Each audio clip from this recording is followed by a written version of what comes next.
Hey guys, and welcome back to another video. Today we're going to be taking a look at a 15 Spires of Ascension that me and my guildies did, where I did 7.8k overall DPS, and we ended up two-chesting the dungeon, so not too bad. So before we get started, just take a quick look at my talents. I'm still Night Fae as of making this video, although that may change in the next month or so. So because I'm Night Fae, I'm going to be playing Naya, for the single target damage. That's why I'm running Hungering Void as well. And then I'm also playing Misery and Auspicious Spirits and Death and Madness. So this week is a Fortified, Inspiring, Grievous week.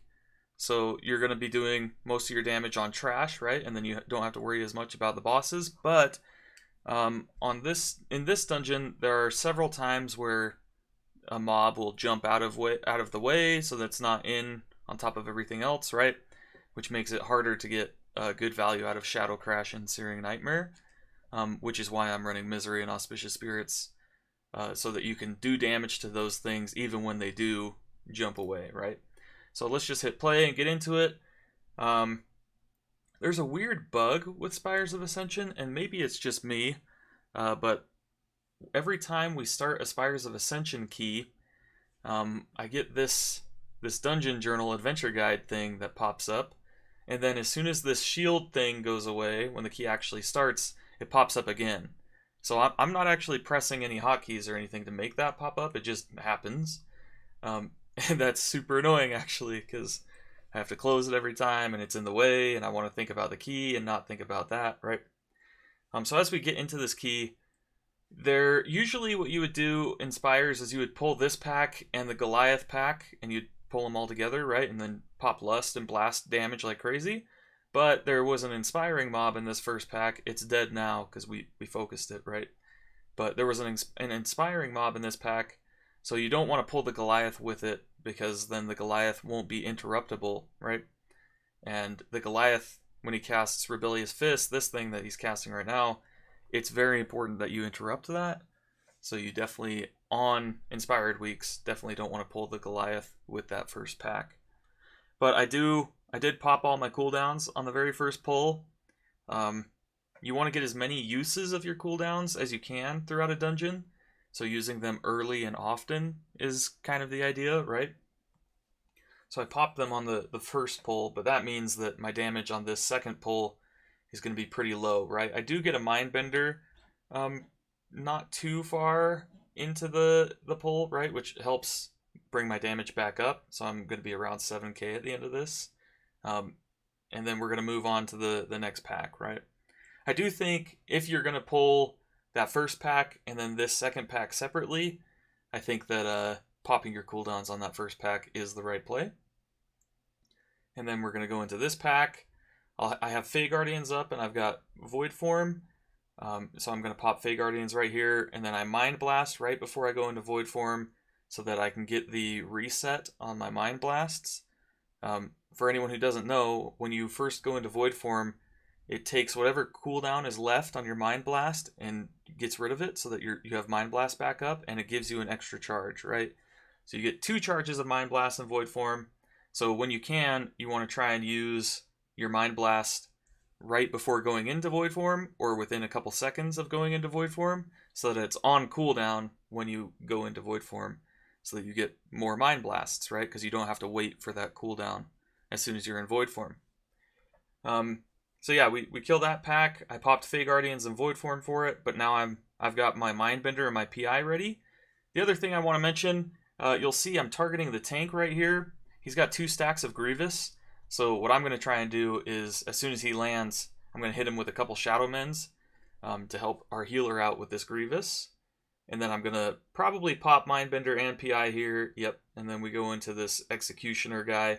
I'm standing at range with the Frost Mage, and then he runs in. So now I kind of have to run in, right? You always hate to see it when you're standing at range with your homie, expecting them to stay there with you, right? And then at the last second, they blink in or something, and then you end up getting feared. And then I do pop Void Form here as well at the end of this. And because I'm in Void Form now, I end up wasting a decent amount of this. I would have liked to chain pull immediately after and then get our anima powers after that, so that I could have void form up for this pack. But I end up just losing void form, right, because we don't chain pull. And then this pack right here, you've got this Mender guy on the side who was inspired this week at least.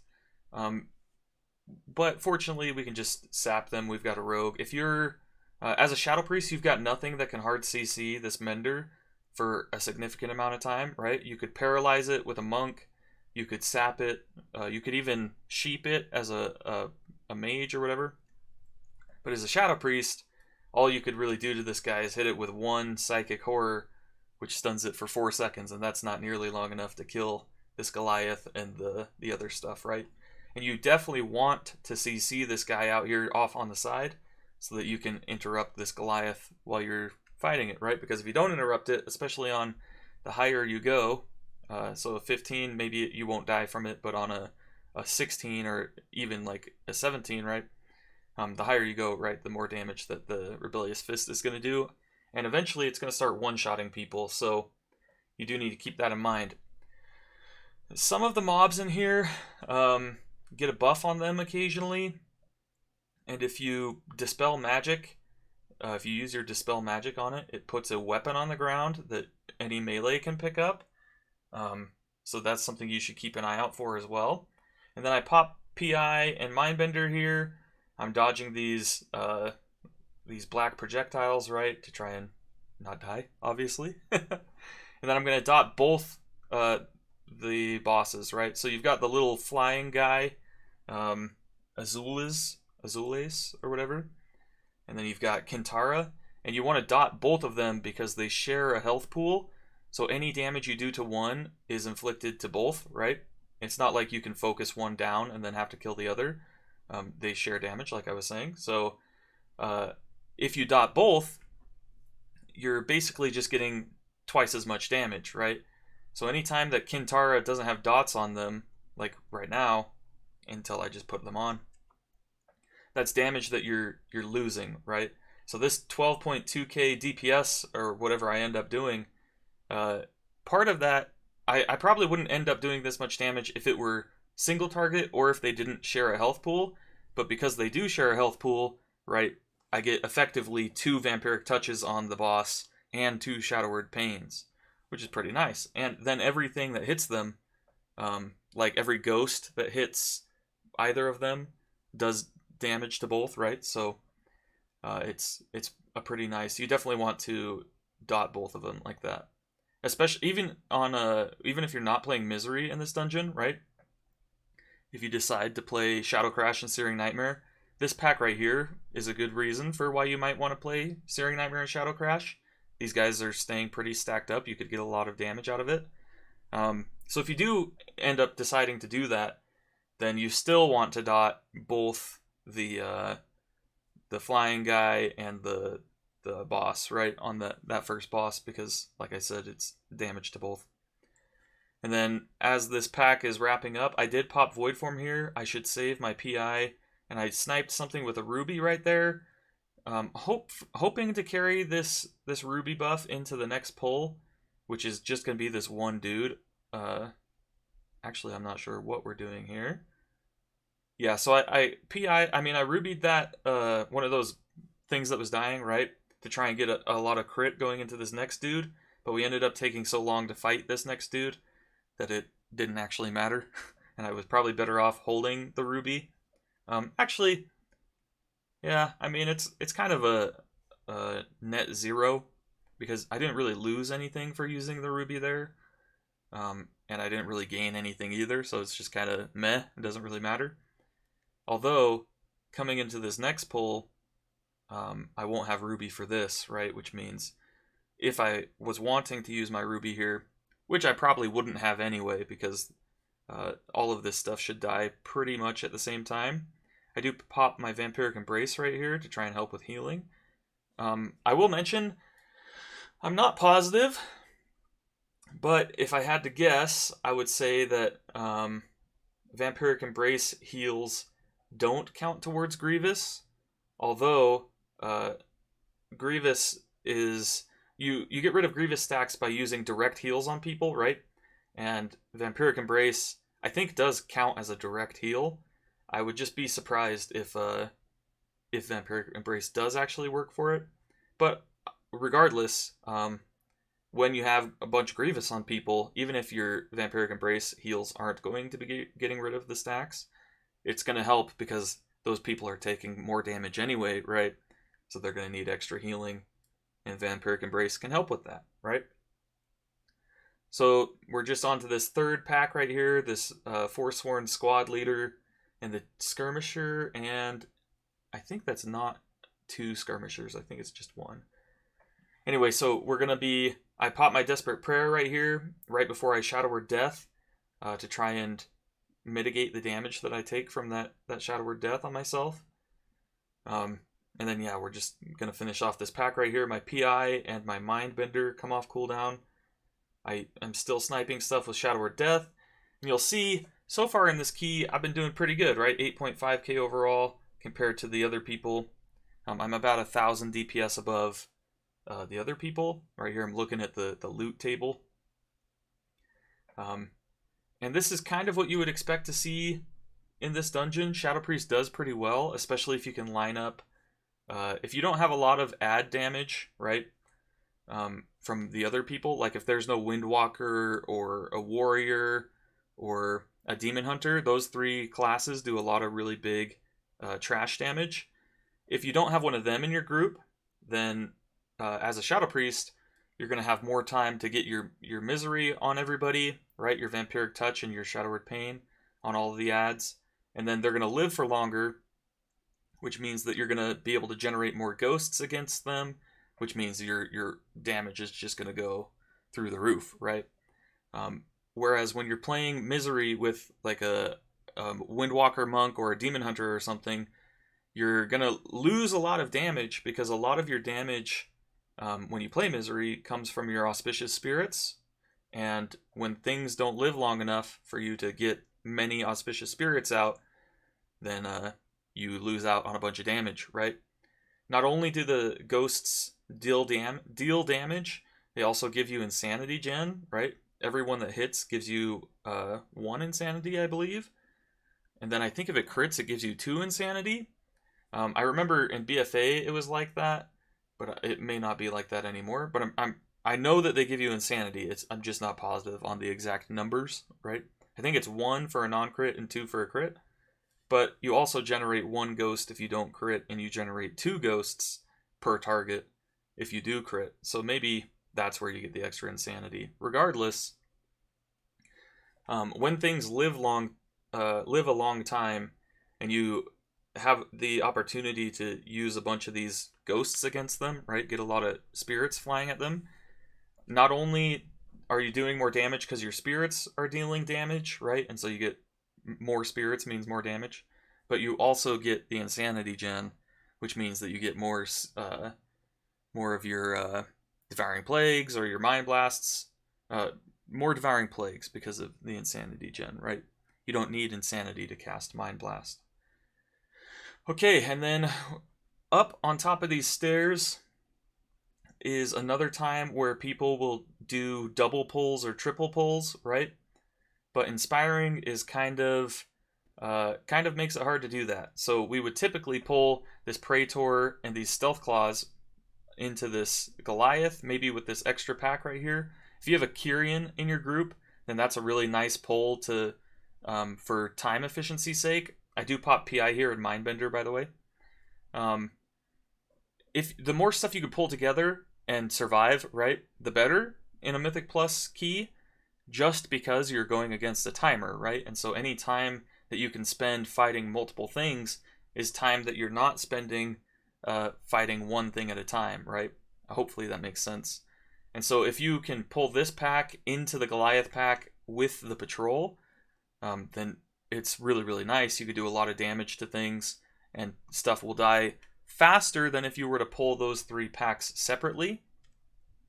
But it's not really a viable pull, these Ether Divers and the Goliath with the patrol and the first pack, unless you have somebody with a Kyrian Spear who can just spear it all. It's all stunned for however long and taking increased damage, and then you guys just absolutely blast. And in that situation, if you're like in a coordinated group and you guys have a route that you've decided on and you're planning on doing this pull with all those guys, then maybe it is the better choice to be playing Shadow Crash and Searing Nightmare, because that stuff needs to die ASAP, which is kind of asynchronous. I don't know if that's the right word. Oh, asynergetic. It doesn't synergize very well with Misery, with the Misery build, right? Because if you have a ton of stuff that you're fighting and it all needs to die really quickly, Misery does pretty bad damage in that case. You're better off playing Shadow Crash and Searing Nightmare, because you can do like 50,000 DPS or something within the first 5, maybe 8 seconds of a pull, if you just have a really nice Shadow Crash crit and then a bunch of Searing Nightmare crits. Whereas with Misery, like I was saying, it takes a little bit for your damage to really ramp up. It's a lot more like old Shadow Priest. And as you can see, like, once it does ramp up, it does pretty good damage, right? And I could maintain this 12k DPS for quite a while with Misery. Whereas with Shadow Crash, it doesn't take very long to ramp up. Shadow Crash and Searing Nightmare, because you could basically start pumping crazy damage instantly. The downside, though, to those two is that stuff has to stay stacked up, right? So if anything is going to jump around, dash away, or whatever, then you're going to have a harder time dealing damage to it with Shadow Crash and Searing Nightmare, right? So on this pull, you've got the squad leader, a champion, an ether diver, and a dark praetor, also a stealth claw apparently. The squad leader here is definitely priority, and we've got a boss fight coming up after this, so I should be considering using my cooldowns here and weighing the options, right? Although, I think I forgot when I was doing the key, but I know now. The pull after this pull is going to be the lieutenant that's back in the corner, right? So you do probably have time here to pop Mindbender and Void Form on this pack, and then you can use the time that you're fighting the lieutenant as kind of a buffer for you to get your cooldown back on your Void Form and your Mindbender to have them up for the boss. I probably would not pop Power Infusion on this pack, though, because I don't know if there's going to be enough time between this pack and the boss, right? Depending on how much single target damage you guys have. This is the thing, by the way, that buff right there. This is the weapon that they can pick up. And that buff that had 5 stacks was the thing that you want to be purging from that guy. And then we move on to Sagadon. As you can see, my Mindbender's back up before we even pull this guy, so it was definitely a good idea to use my Mindbender there. I fade here and pop my Soul-Letting Ruby, and then I hit Shadow Word Death for my Mindbender. The fade is so that the kickback damage from Shadow Word Death, I guess you could call it, because the Sagadon is not going to die from my Shadow Word Death, so the kickback damage that it deals to me, you can reduce the damage you take from that if you are playing Translucent Image and you hit Fade, right? Fade's on like a 30-second cooldown, so Translucent Image is kind of overpowered. It's like a really, really strong defensive that you can use. At 226, item level 226, it mitigates 9.6% of damage. You take 9.6% less damage for the first 5 seconds of Fade, and then it only goes up from there, right? So at like 252, I'm guessing it's going to be around maybe like, I don't know, maybe like 15% damage or something. And then right here, I'm just going to pop all my cooldowns, right? I pop Mindbender, and then I'm just trying to, blast this boss really quickly. And you'll see, because this is fortified, and we've got some big pumpers in this group, like there are 4 of us doing 10k DPS right now, this boss is going to die. It's been 30 seconds and the boss is almost dead. So Shadow Priest does manage to stay on top. I do manage to beat everybody on this boss. But if you go back and watch that boss fight, you'll see the Holy Paladin kind of jumps up in damage really quickly, because the Holy Paladin popped wings and what's the name of that big red circle? Ashen Hollow. the Holy Paladin popped both of those real quick, which means that their damage just kind of shot up there really quickly, and they were like equal with the Frost Mage actually. I'm looking at my damage breakdown. My melees from my Mindbender was actually my third strongest. But as a Shadow Priest playing Misery, like I was saying, oh, actually that's a really good moment to pause, so let me back up real quick. As a Shadow Priest playing Misery, even on a single target fight like that, your damage is going to ramp up over maybe like 20 seconds or so before you start doing full-blown damage, because you have to get your dot out, your 2 dots, right? Then you have to pop everything, and then it slowly ramps up versus immediately. But we kind of slowly ramp up anyway. So I wanted to pause here because this is my overall DPS breakdown at this point in the key. The key is, 12 minutes away from being over, so we're a decent ways in. And Shadowy Apparitions are my second most damage, right? So like I was saying before, when you're playing Misery, most of your damage is coming from Shadowy Apparitions, right? So it's important that you play Misery in keys where trash is going to live long enough for you to get a bunch of these Shadowy Apparitions out. Because if you're trying to play Misery in a key that's on a Tyrannical week, and you've got a DH and a Windwalker in your group or something, right, who are just going to blast every trash pack, then you're not going to get very good damage out of Misery. You're better off playing Shadow Crash and Searing Nightmare, because their damage is instant, right? Whereas, like I've said probably 20 times already in this video, Misery's damage is not instant. It comes over time as you get apparitions flowing, right? So like you can see right here on this single target guy, I did pop Void Form and Mindbender. I did like 8.8k or something right there, and it would only have gotten a little bit better over time as I get more ghosts flowing, right? Going to be dodging this Scorching Blast, and then when we fight these incinerators, what I try to do is you can mass dispel the dot. It's called Melt Soul, I believe. When that comes out, this thing right here that's on me and these two, you can mass dispel that, but I try to hold my mass dispel for when it's on, maybe like I'm going to mass dispel this one if I can. I try to hold my mass. Oh, actually, I don't mass dispel this. I was gonna. Like I was saying, I try to mass dispel when it's on a lot of people, like right there. And then right here, as we're waiting, I should be casting Shadow Mends on these people to get them out of Grievous. And I'm Shadow Mending myself at least, which is good. And then we're gonna skip past all this stuff. You can Mind Soothe this Helion on the side. You can Mind Soothe it so that you can people can walk through and they don't get owned like that that rogue just got owned. But you don't have to Mind Soothe it, because you can go onto the side of the walkway there and walk past it, and you won't be in range. And then you can also Mind Soothe this Warden dude. We opt to Shroud past this. I would have liked to Shroud not past this guy, but probably up past the pillar. And then right here, I'm going to get the Biting Cold on me. You got to be really careful when you are fighting this Oros guy. This Biting Cold debuff, like the name suggests, does a lot of damage, right?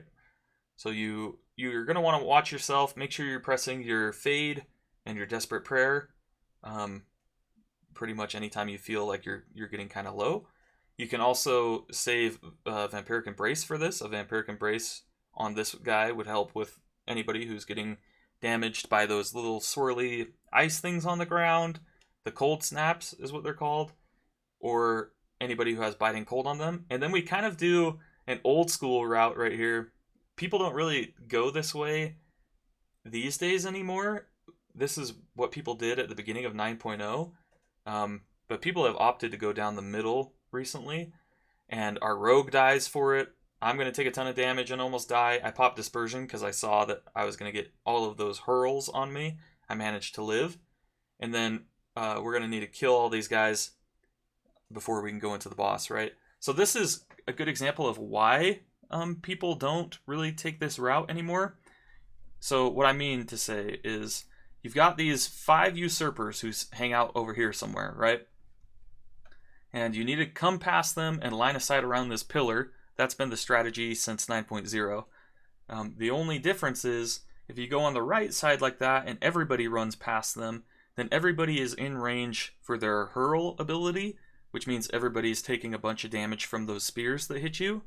And as soon as your tank line of sights and other people start line of sighting, that's a weird way of saying it, then the people who are less mobile are getting targeted by all of the hurls, which means that like this rogue and me almost are going to get one shot by 5 spears hitting us at the same time, right?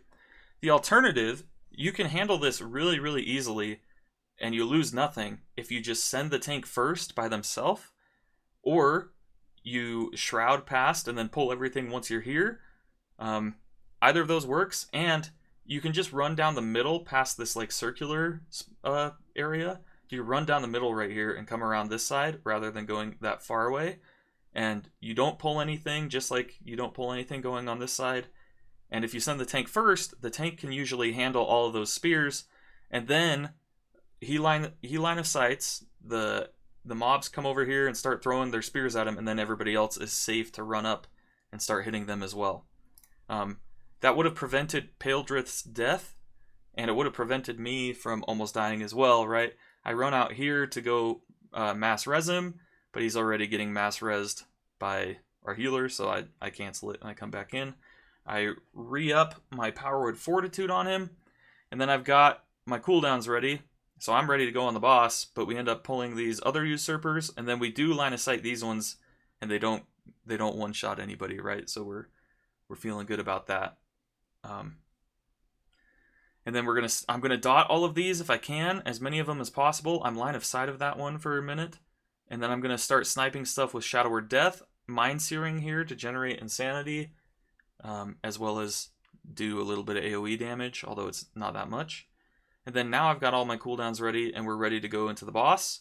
And you'll notice, I do pop Mindbender here, but I shouldn't pop Void Form. I hope I don't, because that's going to make this kind of awkward. Yeah, so you don't pop Void Form here, but I do pop Mindbender, because this boss has a phase where it takes extra damage. So if you see over here on the side, Orphirion has 45 energy or whatever. When this hits 0, he'll cast Recharge Anima, and these orbs are going to fly from this thing, and you're going to have to, keep your eye on it. And he takes extra damage during that time, so you're going to want to pop all of your cooldowns at that moment. And honestly, we'll see right here, but depending on how much longer this is going to take, he's only got 5 more energy, so it's probably a safe bet that I didn't pop Void Form here, because like I said, you want to have all your cooldowns ready for this moment, which is coming up now. So my Mindbender lines up perfectly, actually, and then I pop everything, and you should see on this meter, I should jump up pretty high pretty quickly, right? So I'm at 8.5, 9.0, 9.5, break 10k, I hit him with a big Shadow Word Death that almost kills me. And then I'm up to 12k, and now the boss is dead, right? If we hadn't, all 3 of us saved cooldowns for that, by the way. If we hadn't saved cooldowns like that, then the boss would do the Recharge Anima thing. We'd be hitting it for a little bit extra damage, but we wouldn't be able to kill it in that one phase. And then the boss would have gone back to phase 1, and we would have had to, keep fighting it, right? Instead of killing it in that one phase. It's very similar to the first boss in Mists of Tyrannus Scythe, right? Where it's got that phase where you can just absolutely wreck the boss's HP, where it's taking increased damage. And then something that you may consider doing on this part right here, you've got these 3 different angels, and they are kind of like teammates. They're like a weird part of an event or something, where the 3 angels have to die. As always, I've got freaking Kyrian ankles in my face. These 3 angels have to die before you can fight the boss. And they're kind of strange, where when one dies, it puts the health of the other 2 back to 100%. So the typical way to handle these guys is you pull one like we're doing, and then you'll pull the other one, and then when that one's dead, you'll pull the last one. Although, what you can do is if you have the damage for it and you're coordinated enough, you can pull two of these angels at the same time, and when one of them dies, as long as they both die within like maybe 3 seconds or so of each other, like pretty close, as long as they both die within that much time, they will both go away, right? It won't refresh their health. If you pull two of them and you kill one first, let's say Astronos is down to 20% HP when this one dies, then this one will put Astronos' health back up to 100%. You'll have to kill them again, right? And that is obviously something you want to avoid. So if you're on like a really, really high key with your push group and you're like looking for ways to get a little bit more out of this timer in Spires of Ascension, that's one thing you can look to do. You almost never want to pull all three angels at the same time because the final angel is really, really scary. Does a lot of damage and it's like a pretty sketchy moment. But you can pull, even in a really high key, you can pull two angels at the same time as long as everybody is dodging all the mechanics and you are killing both at the same time. One other little thing I'll mention, it's a little bit irrelevant because nobody uses Surrender to Madness anymore, but if you are playing Surrender to Madness, or if it does become the meta, right, then here's a pro tip for using Surrender to Madness on these angels. When they die, when their health hits 0, they don't actually die, as far as Surrender to Madness is concerned. It takes them like 3 or 4 seconds after they hit 0% HP for them to actually die. So if you pop Surrender to Madness on one of them, and then you're running out of time right before you're going to die, but you manage to barely hit 0% HP on the ad before your Surrender to Madness buff wears off, right? You'll still die, right? I've had, at the very beginning of Shadowlands, I was playing Surrender to Madness in this key a couple times, and there were a couple times where it cost us the key, right? Because we need as much damage as possible on those angels, so I pop Surrender to Madness to get extra Void Form damage, but then the ad dies, right? It has 0% HP, and so I thought I was good, but then 1 second later, I fall down dead, right? And I'm like, what the heck? What's going on? Turns out that because they're part of that little RP event thing where they give each other HP and stuff, like I was saying, they don't actually die at 0% HP. You have to wait until they do their little animation thing that shoots off the health that they give to their homies or whatever, or else you will die. Right here, I barely dodged this run through, and it makes my camera angle really, really bad. And then I'm trying to stay out of the shield barrier thing while this, I don't remember what this is called, while this thing is still on me, so that I can drop it out there instead of where we need to stand. And then we're on Devos. I will also mention, I pop all of my cooldowns on the third angel rather than on the boss here. And that's typically what you want to do, even on like a tyrannical key like this, because this boss is not very hard, right? And I end up grabbing 2 orbs here using my goblin jump, and then I mass dispel everybody here in the middle. That's another thing that you should be doing. When you get all the orbs in the middle, everybody comes and stands next to the spear, you mass dispel them all, and your healer will say thank you so much, because that phase is kind of rough on healers, and it reduces a ton of the damage that people are taking. Like I was saying though, the third angel is way scarier than this boss. It does way more damage. You can dodge most of the stuff that this boss does. This boss is only really scary. It's probably scariest in the intermission, honestly, when you're not actually fighting the boss, right? This part right here, because people can hit the black puddles and make I'm gonna grip this guy back with his orb. People can hit those black puddles and they can put dots on people, right? So, like, all the stuff that the boss does by themselves is pretty much avoidable. You can stand in the barrier or you can just dodge the run through, but the boss is definitely way scarier during the intermission. And that's going to be the end of the dungeon. So, I just want to say thank you guys for watching. If you liked this video, make sure you click the like button. If you really liked it, then feel free to subscribe. Maybe check the description for links to my Discord and my Twitch channel if you want to come hang out. And then, yeah, feel free to leave a comment of anything that you feel like I missed or stuff that you would like to have me talk about more in these kinds of videos. Otherwise, that's all I've got for you today, so I will catch you in the next video. Peace!